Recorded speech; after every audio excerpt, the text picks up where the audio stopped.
Warning, you are about to listen to the greatest radio show ever. And due to contractual obligations and to shield our airwaves and corporate licensees from any semblance of liability, responsibility, and gullibility, we must tell you the views represented on this show are not necessarily those of this station or its management. This radio show contains differing points of view on current political topics, and due to the nature of its contents, it should be heard by everyone.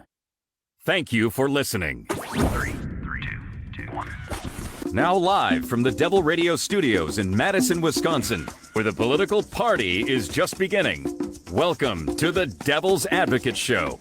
Friends proving it's never personal, only politics. Please allow me to introduce myself. Here is your host, Mike Crute. Welcome back, hour 2 of the Devil's Advocates Radio Show, the Friday football pregame edition. That's Howard Cosell, my co-host. How you doing, Howard? I am not Howard Cosell, but thank you, Michael. Happy Friday to you. Well, thank you. I'm very excited. Packers, I can tell, man. You keep talking Packers about it. preseason kicking off about an hour from now on WRJN, a civic media partnership with the Packers Radio Network, dude. My whole little broadcast career, I always want to have the Packers. Now we do. So I'm a happy camper, except it's Friday, so we got to air some grievances. And I got one, Dom. And I waited till 5 o'clock, till the second hour, the happy hour, knowing that, a few of our right-wing trolls might creep off, find some Packer pregame coverage. Got a Brewer game rolling out tonight across the network as well. Might sneak off for some baseball while we talk about Hunter Biden. Damn, there's been a special counselor named. The plot has thickened, and this could complicate the presidential campaign of Joe Biden. Obviously, if you weren't listening in hour number 1, and where were you? Unless you're listening to the Packer pregame show on WRJN, we did announce the breaking news here in the great state of Wisconsin. Joe Biden, our president, coming to Milwaukee on Tuesday. As they flush out the details, we'll bring them to you here on the Civic Media Network, Devil's Advocate Show. But Dom, other big breaking news. Collapse of the Hunter Biden plea deal could complicate the president's campaign. Yeah, because they named a special counselor. Here is what the Washington Post is reporting. A few weeks ago, the legal clouds, not yet, around Hunter Biden were clearing after years of personal and political turmoil. He had arrived at a plea agreement with federal prosecutors, one that would keep him out of jail while putting some of his past misdeeds behind him. Tom, I always like to put some of our youthful indiscretions of youth. wouldn't we? Yes, of course. He had settled a child support case in Arkansas. He began making his regular public appearances with his father. But on Friday afternoon, amid a flurry of court filings and solemn public remarks from Attorney General Merrick Garland, and we've got some of this sound, any sense that the legal woes of the president's son were concluding quickly vanished. The plea agreement collapsed, and the prosecutor said that a trial, therefore, is in order. Garland granted special counsel status to U.S. Attorney David Weiss, signaling that the investigation that recently seemed to be concluding is very much ongoing. And the upshot, President Biden faces the prospect that his re-election campaign will unfold at the same time his son faces trial, possibly in a federal courthouse a few blocks from the White House. The legal proceedings could weigh on the president politically, in the fact that the case involves his surviving son, one with a history of drug and alcohol addiction, one he speaks with almost every day, one most of his advisors avoid discussing with him, is also likely to weigh on him personally. Well, it would be nice if your political opponent, let's call him Donald J. Trump, if he was under multi-count indictments in multiple jurisdictions, and you could talk about that instead of being questioned about your own ne'er-do-well son being under federal indictment or a trial. Well, politically, you'd rather have the former than the latter. Crute, the reporting continues. Beyond that, Hunter Biden could face trial at a time when Democrats were hoping the focus would be on Donald Trump's own trials and legal problems. The situations are much different. Trump is charged with mishandling classified documents and attempting to overturn the 2020 election, while Hunter Biden faces misdemeanor tax charges and allegations about lying about his drug use when purchased a gun. Most crucially, Trump is a former president who is seeking to return to the White House, and Hunter is a private citizen. Even so, the developments will inject an element of uncertainty into the White House. David Axelrod, a Democratic consultant who was President Barack Obama's chief strategist, said this: "On balance, I'm sure that this did not land well at the White House. There are elements of it that complicate things for the Republicans as well, but it's fair to say that nobody on Team Biden is eager for Hunter's case to be extending into the election year." Weiss becomes the second special counsel investigating matters related to Biden and his family. Garland appointed Robert Hur this year to probe the handling of classified documents found at Biden's home and former office. Biden has generally tried to avoid commenting on the ongoing investigation of Hunter Biden, but he has on occasion declared his son's innocence. "My son did nothing wrong," Biden said during a presidential debate in October of 2019. "I'm proud of my son," he said during a news conference in December of 2020, adding when asked about the likelihood that his son would be cleared on the tax investigation, "I'm confident," he replied. As of this May, his feelings had not changed. Quote, "My son has done nothing wrong," he told MSNBC. "I trust him. I have faith in him." Biden held no public events on Friday, and he did not speak to reporters, shouting questions about his son as he walked to Marine One en route to a weekend in his vacation home in Rehoboth Beach, Delaware. "I don't think he's really in a position to be commenting on all of this, but it's an awkward problem," Axelrod said. He's also, as he's shown, he doesn't want to undercut his son, but it's hard to say Hunter Biden has done nothing wrong when he's already tried to plead guilty. It's not a helpful situation for him. Can't imagine it would be, Dom. And while Democrats have tried to talk about Hunter Biden as little as possible, Republicans bring him up as often as they can, something that will probably only escalate if the legal case drags on. Dom, there is some call to impeach Joe Biden. Now, initially, this was the crazies, the loonies, the Freedom Caucus, and then she was kicked out of the Freedom Caucus. I'm talking about Marjorie Taylor Greene. Right. But it is my understanding, or at least it's being prophesized, that the special counselor, that the further investigation of Hunter Biden may lead to additional investigations of Joe Biden and could, in fact, lead to his impeachment. They'd like to get there. Whether or not there's anything there, right? They'd like to get there. I mean, while Trump's at trial, if you could impeach Joe Biden, if you could clip his wings down, you don't think that'd be appealing to the Republican Party? Oh, yeah, they're going to impeach his ass. We have some sound from Garland. I think maybe we should get there. We're ready for that. Let's roll out with some Garland. Do you think Sean Hannity's declaring this Merrick Garland Day because of the special counselor?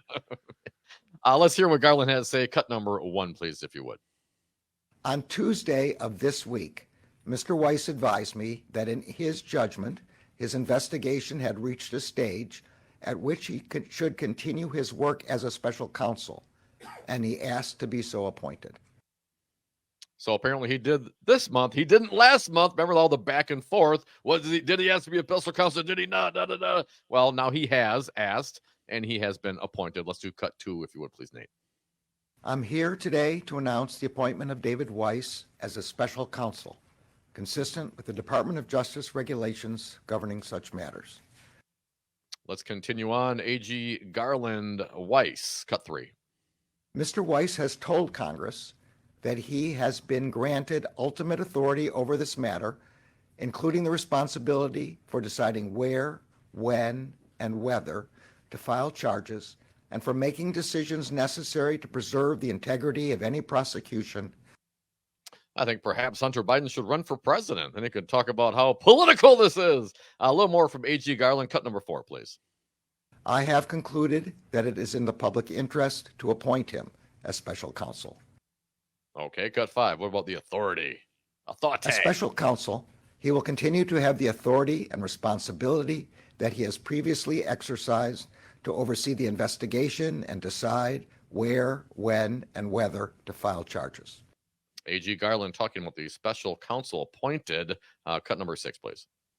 The appointment of Mr. Weiss reinforces for the American people the department's commitment to both independence and accountability in particularly sensitive matters. Let's play. We have just 2 more. A.G. Garland, let's play them back to back. This appointment confirms my commitment to provide Mr. Weiss all the resources he requests. It also reaffirms that Mr. Weiss has the authority he needs to conduct a thorough investigation and to continue to take the steps he deems appropriate independently. I am confident that Mr. Weiss will carry out his responsibility in an even-handed and urgent manner and in accordance with the highest traditions of this department. Now, this is a little strange, Tom. David Weiss is the U.S. attorney appointed by Trump who had negotiated the prior plea deal with Hunter Biden, and he seemed satisfied with it. He actually contradicted many Republicans that claimed, oh, they didn't give him the power. He said, yeah, I always had the power. I made a deal. Well, now the Trump-appointed judge doesn't like the deal, and now this guy's seeking special counselor power. And you would say, well, that seems a little fishy. Well, that's what the Republicans are saying, Dom, because they think, according to the Foxy News Digital, this is like a smokescreen cover-up. Let me see if I can help you follow the controversy. So getting exactly what they wanted, the Republicans I'm talking about. Now it's not enough? You know what I mean? Biden's special counsel appointment. Something's not right. Republican lawmakers sounded off after Attorney General Merrick Garland on Friday appointed special counsel for a probe into first son Hunter. High-ranking GOP lawmakers torched Garland's appointment of U.S. Attorney David Weiss, who led the prosecution in Hunter Biden's tax and gun charges, to head up the special counsel probe. Well, why would you start over? House Oversight Committee Chairman James Comer called Garland's announcement part of the Justice Department's effort to attempt a Biden family cover-up in light of the House Oversight Republicans mounting evidence of President Biden's role in his family's schemes, selling the brand for millions of dollars to foreign nationals. Although he offered no evidence of that, right, Don? Now, Weiss is the federal prosecutor who has investigated the first son's business dealing and brought charges against him in Delaware. His appointment as special counsel could indicate that. Contrary to Hunter Biden's defense lawyers' claims, the Justice Department investigation into President Biden's son is not over. They're waiting breathlessly over at the Foxy News, Tom. They're hoping. Come back with us, Devil's Advocates. No hoping, just call in. 844-967-2789.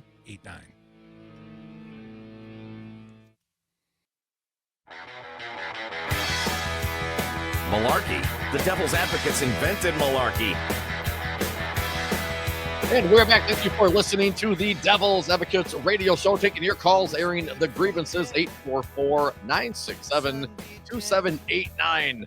Reporting that the Justice Department appointed a special prosecutor to look into the Hunter Biden. Now, this is the same guy who's been investigating, the same guy, Weiss, who had the deal that the deal fell apart. And I got to tell you, man, and what, some of the Republicans that think that this is somehow a cover-up because what, it would impact their own investigation, I guess. But anyway, it's just no pleasing some people. My understanding of the first deal breaking down was that, did this involve any other crimes, right? Or was it just only these specific things? Did he get a pass and anything else that may have been done? That's my impression of how this thing went down. And they said no. And so Hunter and his team had a problem with that. So here's where we're at. And as I've always said, okay, flush it out. Do the investigation. Get your facts. If there's criminality, pursue it. Get justice. That's how it is. That's how it should be. If it were me, if it were Crute, if it were Nate, if it were Luke, if it were any of you, okay. Then it goes, pull it. It doesn't matter. The politics don't matter to me. If he was doing some things, he already pled guilty. He obviously was doing some things. If they can't come to a deal, then go to trial and let that flush out. Let it happen as it should happen. But yeah, I was going to say, we've also got some updates on a gag order of sorts against the former president. But we'll let's get there. To the phones first. We'll get there. We'll get there. Be patient. 844-967-2789. But I want to throw this one out there. Oh, there's more. If we're going to Where talk the kids about do knives. if we're going to talk about the family of presidents, and this one's also kind of odd to me.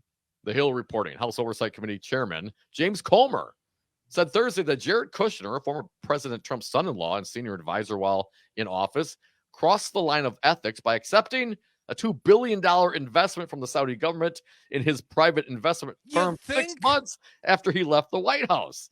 In an interview on CNN's The Lead with Jake Tapper, Comer acknowledged an argument made by 2024 GOP presidential candidate Chris Christie, who noted Kushner's extensive work in the Middle East on behalf of the Trump White House and claimed in an earlier interview that Trump family has been involved in grifting for quite some time now.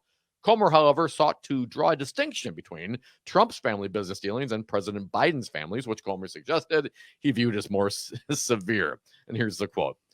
I've been vocal that I think what Kushner did crossed the line of ethics. What Christie said, it happened after he left office. Still no excuse, Jake, but it happened after he left office. And Jared Kushner actually has a legitimate business. This money to the Bidens happened while Joe Biden was vice president, while he was flying to those countries, quote unquote. So in Comer's, trying to line them up and knock them down on the Biden family, admits, and he says himself, that's unethical. And to have the guy was what, a real estate guy? He's not an investment banker. You know what I'm saying? What are you talking about? They don't give him money to invest. What, dude? So if you think this is, and I would also suggest, Hunter Biden was never in office. Hunter Biden was never on the payroll. Hunter Biden didn't make millions and millions and millions of dollars while working for his dad at the White House. You're thinking of Jared Kushner. You're thinking of an Ivanka Trump. And if you think, Mr. Comer, that those things are unethical, well, I very much look forward to your investigation into the Jared Kushner business dealings with Saudis. Are you encouraged by this? The pointing out of the rank hypocrisy, but suddenly it's unethical. Or perhaps worse, Congressman. 844-967-2789. Our pal Mark from the SAC. Welcome, Mark. What do you got? Hey, Mark. Yeah, well, at first, the irony of them calling themselves Moms for Liberty when they're actually, out there for banning for books. I mean, that's kind of the opposite of what liberty is, the definition of liberty. Imagine the collective works of Thomas Paine they would find objectionable, as well as certain books of the Bible. I mean, what the book of Genesis, I guess, was Genesis. I just looked it up, Genesis 34, where Jacob's sons murdered the prince that married their sister, and that after he'd been circumcised. You're asking the wrong panel, Mark. No, my point, the point I'm making is there's all sorts of stuff that could, that is sexually explicit, but they have to ban if they're going to be consistent. I mean that, and it's not really that. It is just ridiculous that these people are out there calling themselves Moms for Liberty because they're anything but for liberty. I mean that yes, there's stuff that perhaps grade school kids shouldn't have access to, but they'd probably ban a book that I can remember reading when I was in 6th grade, The Rise and Fall of Adolf Hitler, which was actually a abridged version of The Rise and Fall of the Third Reich, and The Diary of Anne Frank, which was really big with the girls when I was in 6th grade, back in, I think it was 69. But it's just it's just not for liberty. No, dude. It is not. And the Bible, I mean, if these are your criteria, the murder, the sex, that kind of stuff, the eternal damnation, that could, scare some kids. Certainly the Bible should be banned if you're going to ban any book. If you hadn't heard, what is it? Moms for Liberty doing sort of a town hall with the presidential Republican candidates in Milwaukee day before the debate, right? 22nd or earlier in the day in the 23rd. Yeah. They got candidates. They just can't tell you which ones. But I'm pretty sure Marianne Williamson factors in. No. Maybe RFK Jr., Dom. No, I doubt it. One of our texters texted in, isn't banning the direct opposite of liberty? And then asked, should be called the National Karen's Clutch? They are quite Karen-like. I was in the Dells last night. I saw a lady checking in late night. Seemed a little Karen-ish. Maybe it was the blonde sort of beehive, stacked on the top. The bangs crossing the forehead. The angry look in her eyes. I think I witnessed the urban Karen in her natural a mom for liberty state. Something like that. Folks, we're at the Devil's Advocate. It is the happy hour. Your Friday grievances will take you right up to Packer kickoff at 6 o'clock. Civic Media's got your Packer station. Pre-game's played right now on WRJN 1400 AM. But at 6 o'clock at kickoff time, join us there. Milwaukee listens to the Packers on the AM, 1400 AM. Make a note of it. Listen to the game. But first, more Devil's Advocates. The Devil's Advocates. So relevant, they have 1 foot in tomorrow. Welcome back to the Devil's Advocates radio show. Counting down to Packer preseason kickoff at 6 o'clock. Hope you're loving every minute of this show. I know I am, Dom. I am very eager for the inaugural playout on Civic Media's own WRJN Packers against the Cincinnati Bengals. Many other stations across the Civic Media Network are going to have the Brewers 7:10 first pitch, but I'm especially charged up about football Fridays around here, Dom. The high school football season is going to kick off like a week from Friday. I think it's next Friday, but that doesn't mess with our show. Apparently these Packers are getting close to stepping on us, Dom. A very clever texter, I think it was Dana up in God's country up in La Crosse, listening on the Eagle 1490 AM, had a name for the Moms of Liberty group. Listen close. He called them Klan Karenhood. Klan Karenhood. I thought that was clever. Here's another texter on the football theme. Instead of hypocrisy all around, who remembers when the Packers' first preseason game was always played at Camp Randall? And I believe it was always against the Saints. I'm like, I don't remember that. So I looked it up. Packers played 14 exhibition games at Camp Randall Stadium, mostly between like 86 and 99. The Saints, they did their training in lacrosse. No, was that the Saints who came to lacrosse? Yeah, absolutely. Yeah. Do you remember when Jim Rome was the quarterback? Or, pardon me, Jim Rome had the goofy show, right? Who was the guy from Purdue? The quarterback, Jim Everett. Oh, okay. He went on the Jim Rome show. And Jim Rome is this talk radio guy, sort of the Howard Stern, the Dan O'Donnell of sports talk. And this Purdue quarterback, this starting quarterback for the Saints, well, he flipped the table. This guy asked him like one more time, called him Chris Everett. Like purposefully insulting him to his face across the table during and he said, do it show. Again. So he did. Jim Rome just could not take the bait. So Jim Everett flipped the table and they went to break. It was bad. It was like, I thought you were going to have a Geraldo moment. Well, and Everett, Jerry Springer stuff. He's a big dude, and Rome is not. Jim Rome's not. No. So, like a week later, here's Everett showing up for Saints training camp in La Crosse. And, you could approach the players. You could get close to them. And I would say throughout the course of the training camp, Everett, A, was pretty fast for a quarterback. Tall, fast guy. B, one of the nicest human beings I ever met. I mean, this guy would stay like an hour after practice each and every day and sign autographs. Sometimes he'd play catch with some of the kids that were there. I mean, really a nice human being. But anyways, they were running the wind sprints first day of practice. And he was kind of running on the edge next to me. And I was on the sidelines just videotaping and, covering it on behalf of my home market. And so, anyways, he was winning all the wind sprints, certainly beating all the quarterbacks on the squad. But, I mean, he was challenging many of the wide receivers. He was hauling ass. And I said, after that thing on Jim Rome's show, you better not be, mailing it in during the wind sprints. And this guy just, he could have taken that wrong, but he just grinned ear to ear. Like, he knew. He knew, and you knew. Yeah. A good example in camp. He was not going to pull a Crute in the wind sprints and just kind of, My asthma's acting up, Coach. I'll My get there. arm, it's broken. You remember when Joe Montana walked to the Champs on Thursday? Yes, with David Craig. The Chiefs were in town. Yeah. And they were there to probably to have an exhibition game, inter squad practices like the Packers did in Cincinnati. Yeah, we were at that little crappy corner bar. Was that Brothers? That was Is that Champs. where Bob? Champs. Yeah, where Bob was Back Bar Bob. Back Bar Bob. Yep. And it was like a Monday night, right? It was just a summer night. Me and my alcoholic buddies just hanging out at a bar on a Monday night, just hanging out, drinking. Like we're the only ones in the joint.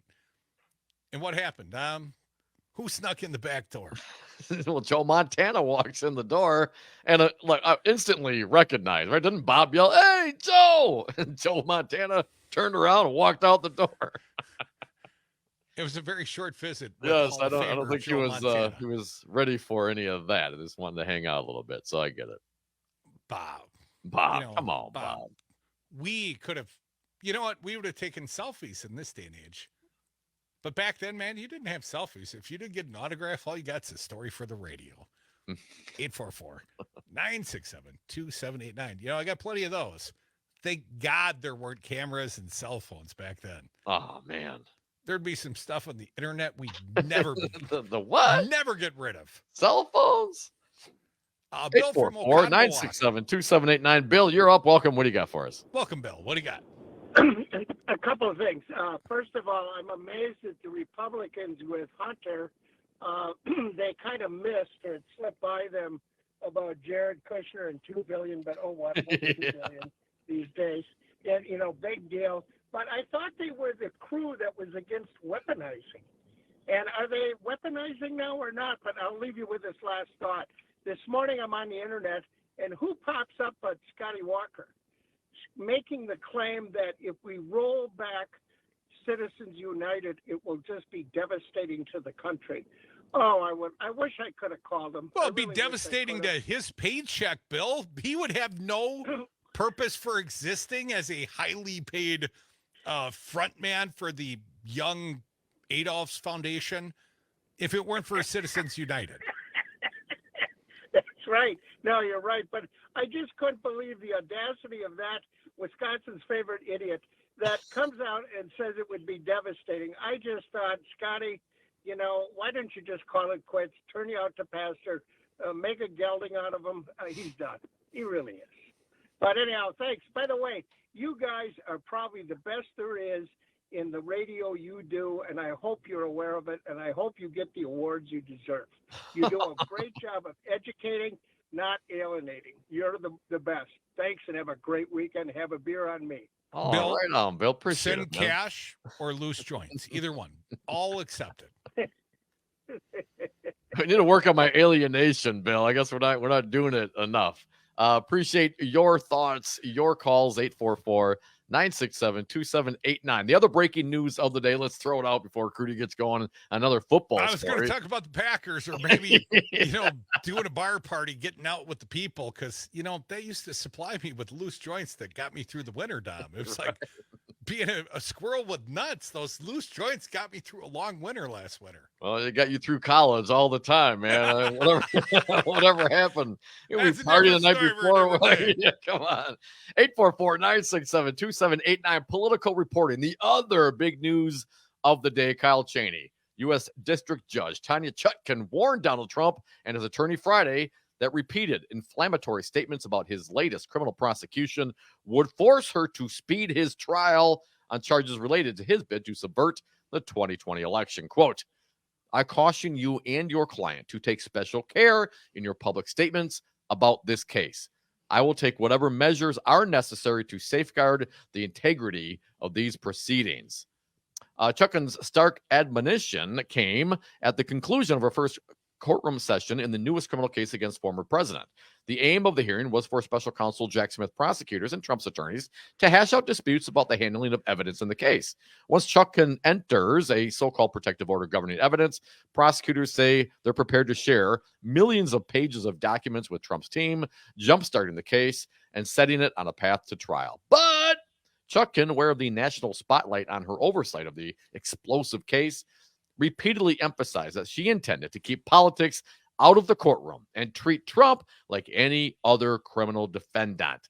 That included potential consequences if he makes statements that could be construed as harassing or threatening witnesses. Another quote from the judge.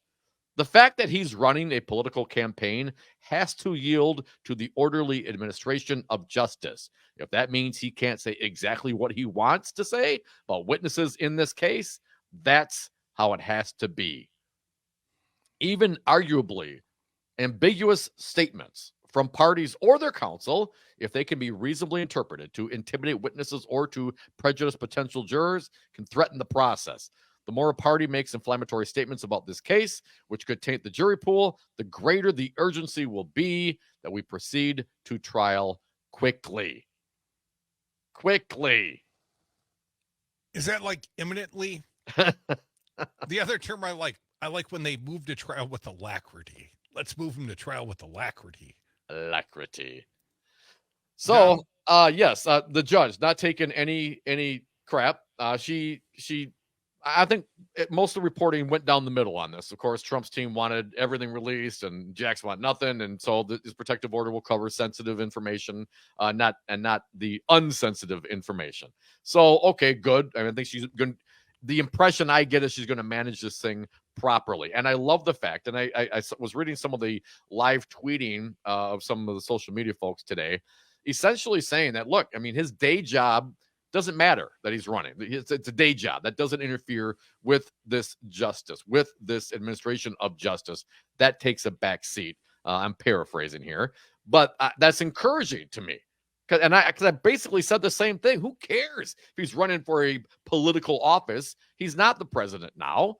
He could have any other job. You don't get to say, hey, it's tax season. I don't have time for my trial on fraud, right? Because I'm an accountant. Can put me off until like next December? That doesn't work that way. And I get the impression that the judge will not allow these kind of shenanigans. So I'm hoping it may not be January 2nd, but perhaps in the end of the month of January of 2024. I'm sorry, 2023. Well, Dominic, that's why I can never be tried.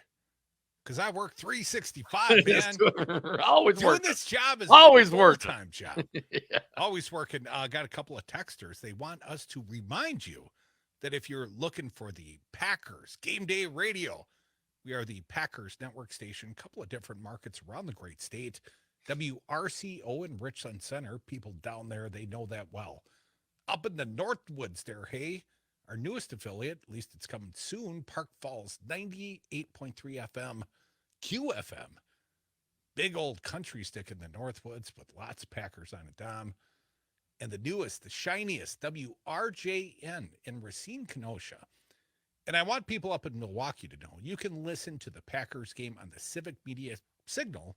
It's coming in like 15 minutes now, but on 1400 AM. But one of the texters says, but if you live down here in Racine and Kenosha like he does, tell him about the 99.9 signal. It's airing the game, and the FM frequency modulation's 100%.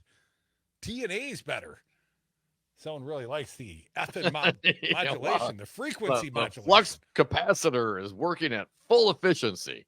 And also 98.1 FM. But if you're not a big Packer fan, hell, stick around. We got more live programming right here on Mad Radio, like Outside the Pizza Box with our pal Pizza Box Mike. How you doing, Michael? You come on the air at 7. What you talking about? Hey, Mike.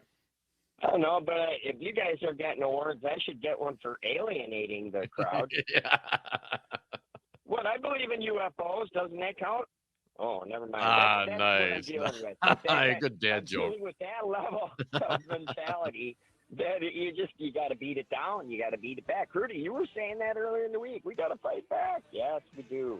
But I'll tell you what I'm really upset about is that the entire world isn't like, in an emergency right now meeting on climate change and everything. I mean, seriously?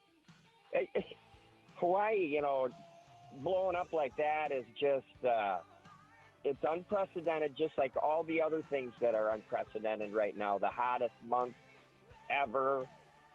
It's just getting worse by the hour. And nobody, I mean, we're talking around the world. Nobody seems to be in a panic about it. Yeah, the billionaires know, man. They're building their space station. Pizza Box Mike, more cheerful thoughts outside the Pizza Box right here on WMDX 92.7 FM. He comes on at 7. The rest of you can join me in listening on WRJN 1400 AM, 99.9 FM, 98.1 FM. Packers kick off around 6. But final grievances of the day, still time for yours. 844-967-2789. More cheerful thoughts, more Devil's Advocates.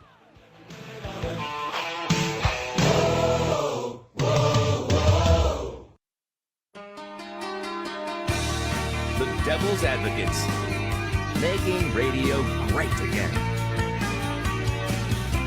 And we're back. Thank you for listening to the Devil's Advocates radio show, our last segment of the day. So if you got something to say, hit us up right now. Air your grievances at 844-967-2789.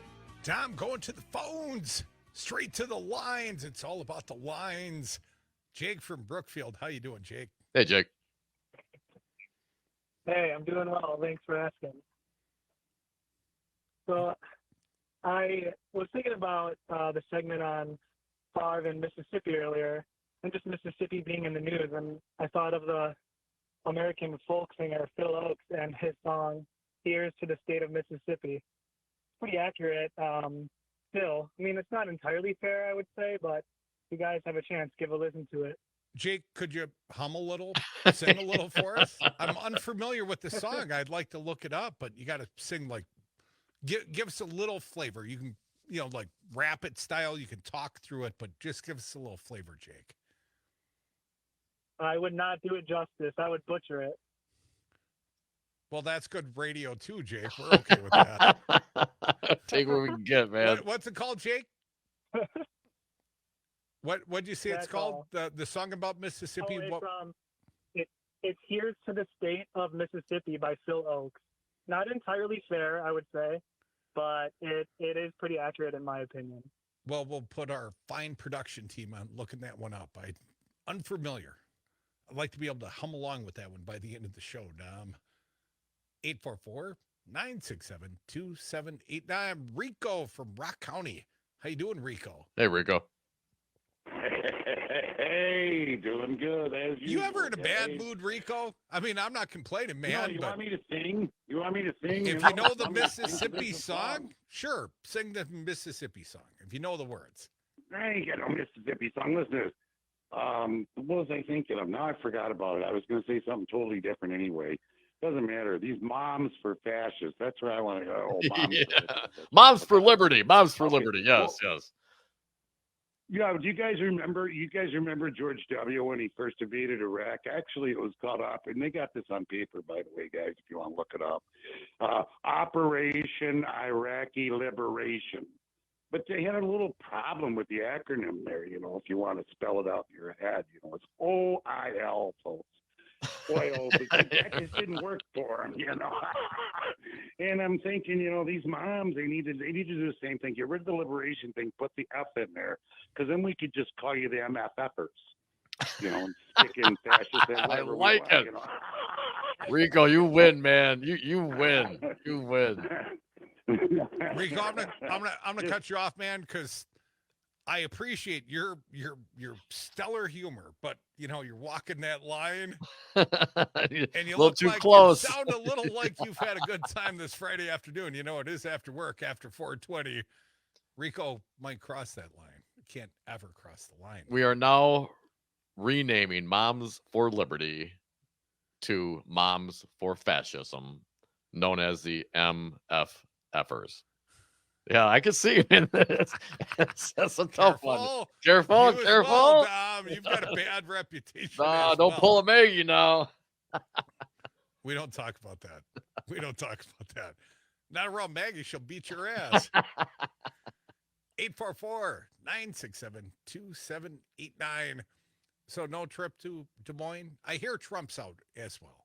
I would go to Des Moines, but not that I have a party to go to or anything like that. Not that it's in Iowa. That's not it. It's that I'm scared of the Christians, and let me tell you why. Dom, I thought you were going to say it's not because I have a party to go to. It's because I have a pool party to go to. Yes, a pool party. Crute, the New Republic reporting, the editor-in-chief of Christianity Today is warning that evangelical Christianity is moving too far to the right, to the point that even Jesus' teachings are considered weak. You can't trust that Jesus guy. What's I he mean, know? what do you want? These hippies with sandals and hanging around with the hooahs. Russell Moore resigned from the Southern Baptist Convention in 2021 after years of being at odds with other evangelical leaders. Specifically, Moore openly criticized Donald Trump, whom many evangelical Christians embraced.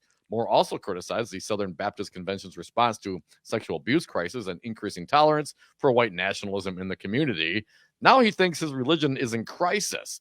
He told NPR in an interview released on Tuesday that multiple pastors had told him they would quote the Sermon on the Mount, specifically the part that says to turn the other cheek when preaching. Someone would come up after the service and ask, "Where did you get those liberal talking points?" What was alarming to me is that in most of these scenarios, when the pastor would say, "I'm literally quoting Jesus Christ," the response would not be, "I apologize." The response would be, "Yes, but that doesn't work anymore. That's weak." When we get to the point where the teachings of Jesus himself are seen as subversive to us, then we're in a crisis. The weak Jesus teachings. And these are the evangelicals, man. So do they worship Jesus or do they worship Trump? I think we know the answer to that. Yes. It's not the policies of Jesus. I mean, even I know you're not a religious man, Dom. You're an atheist by your own admission. But, you know, the whole look out for the meek amongst us. Embrace the immigrant. I mean, just even if you don't believe Feed people, love people. Yes. Walk a mile in their shoes. I don't know. Yes. I always felt like Jesus Christ, if nothing else, set a good example for humanity, at least if you believe the Bible. And I know you don't literally believe the Bible, but at least what we hear about the Jesus guy, he's the hero character. He's the good one in the Bible. No, apparently that turning the other cheek. You're not supposed to be cheering for Pontius Pilate. You know what I'm saying? I like the guy that nailed him up there. Good. You know, that guy. That guy's strong. Nailed it. Terrible. Might be too soon for that. Is it too soon? Might be. Now, here's this song that our caller told us about. Oh, is this it? This is the Here's to the State of Mississippi by Phil Ochs. Ochs. Well, I thought you were going to say Mississippi. I could spell that state at least. Wow, good job, Crute. Probably better off than Brett Favre. He had a little trouble down there. Crooked letter, crooked letter, P-P. Thank you all for listening to the Devil's Advocates radio show. Packers football next on WRJN. Oh, the Packers are playing? I didn't know. Yeah, I don't know if I mentioned that. Oh, you did? Okay, great. Listen Packer to it. preseason football kicking off about 6. We got the Brewers going off on WISS and WRCE, 7:10 first pitch. And don't forget, Pizza Box Mike right here on WMDX. You know, the mothership, Madison, Wisconsin, Solidarity Realty Studios. It's going to be skunky smelling up in here. Stick around. Keep it locked. Civic Media. Get the app. Tell your friends. And have a great weekend, everyone. Thank you for listening. Thanks, Nate. Thanks, Luke. Thanks, Dom. Yeah, man. And here's to the schools of Mississippi.